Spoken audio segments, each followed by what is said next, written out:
Hey guys, Tim here from Boogie Snail Mastering. Hope you're having a very fantastic day. So in this video I speak about the best practices for using a limiter on tracks with extensive dynamic range.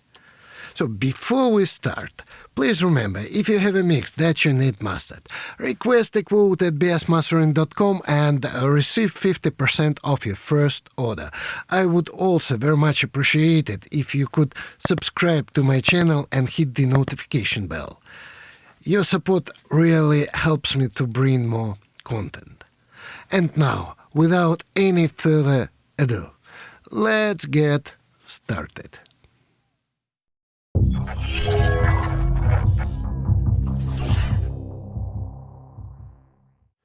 Using a limiter on a track with a wide dynamic range requires careful attention to maintain the natural feel of the music while controlling peaks and increasing overall loudness.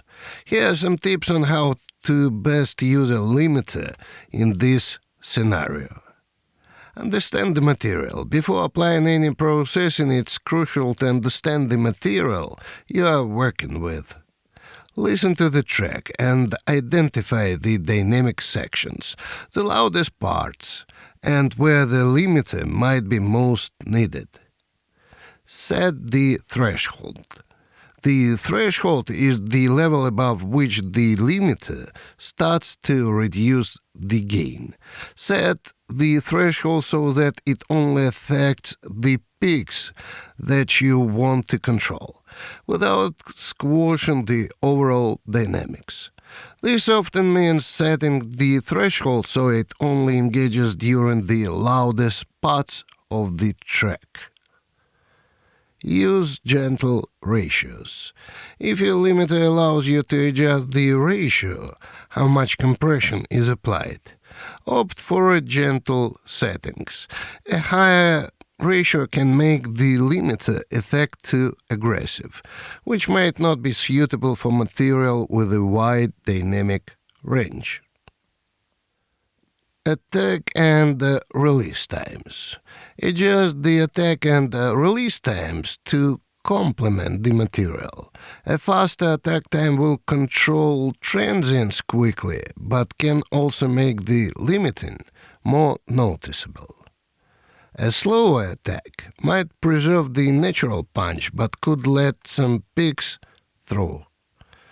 The release time should be set so that the limiter recovers smoothly, without creating pumping or breathing effects.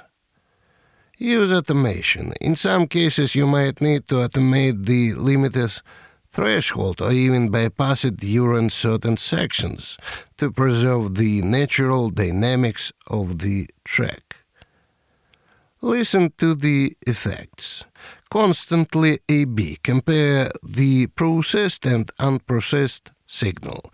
This will help you understand how the limiter is affecting your track and ensure that you are not losing essential dynamics or introducing unwanted artifacts. Consider serial limiting. Instead of using one limiter to do all the work, consider using two or more limiters in series, each doing a small amount of gain reduction. This can lead to a more transparent result. Maintain headroom for mastering. If the track is going to be mastered later, leave enough headroom and dynamic range for the mastering engineer to work with. Over-limiting in the mixing stage can make it difficult to achieve a good master. Use your ears. Ultimately, the most important tool is your ears. Use them to judge whether the limiter is improving the track or detracting from its natural feel. If the music starts to feel lifeless or over-processed, you might be pushing the limiter too hard. Consider the genre.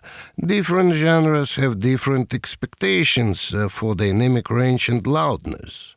For instance, classical music typically has a wider dynamic range than rock or pop. Keep the genre conventions in mind when deciding how aggressively to apply limiting. Remember, the goal of using a limiter should be to control peaks and increase the perceived loudness without compromising the track's dynamics and emotional impact.